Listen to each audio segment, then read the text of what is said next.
So I had a great conversation with one of my investor colleagues today. We talked about cash flow and analyzing deals and what properties you should and shouldn't buy long term, all these different things, right?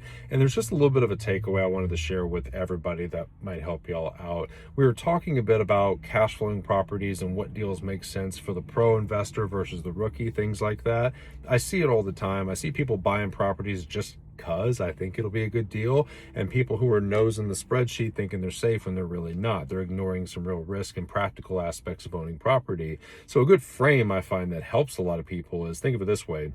Say we're going to buy 10 properties and we have to hold them for 10 years. Five, and let's just assume they're all single family homes just for simplicity here. 5 properties cash flow $200 a month. 5 lose $200 a month. Now, after 10 years, you get to decide which ones to keep, which ones to sell, which ones you'll never buy again, and which ones you want to double down on. Okay. Now, on paper, it's so easy to say, yeah, the cash flow ones, you keep those, you sell the ones that didn't, and just keep moving on. But in real life, here's what actually happens. 2 of these properties had a surprise expense, like a 20 grand thing that popped up, and you're like, yep, dump those, never ever again. You hate those properties. But 2 other properties in your 10 unit portfolio have wild appreciation, and now they rent for way more than you ever dreamed of. It's a cash flow king. It started at no cash flow and now it's cash flow $1,000 a month.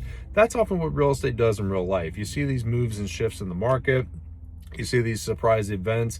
And I just try to tell people from a practical perspective, as you grow, you're going to need properties that pencil better, that cash flow better, that are more ready to be bird out, because otherwise you're going to hit the wall. If you're putting 25% down on property after property, if you're losing $200 a month on property after property, you're going to have a hard time scaling that, obviously. But just because a property cash flows $200 a month doesn't mean it's the deal you want to keep for 20 years either. So you have to just look at this as like, how do I stay liquid and not get caught with my pants down when bad things happen? But also, how do I keep growing my portfolio and still be ready for the big opportunity when it comes across my desk? I don't want to be stuck with all my money tied up in all these $200 a month properties, because $200 a month ain't doing nothing for my life for most people, especially if you have money to really invest in real estate. An extra grand a month probably isn't going to make or break retirement for you. Okay. So that's the practical lens I like to put on this. Just focus on building properties in your portfolio, keeping liquid, having money on the sidelines to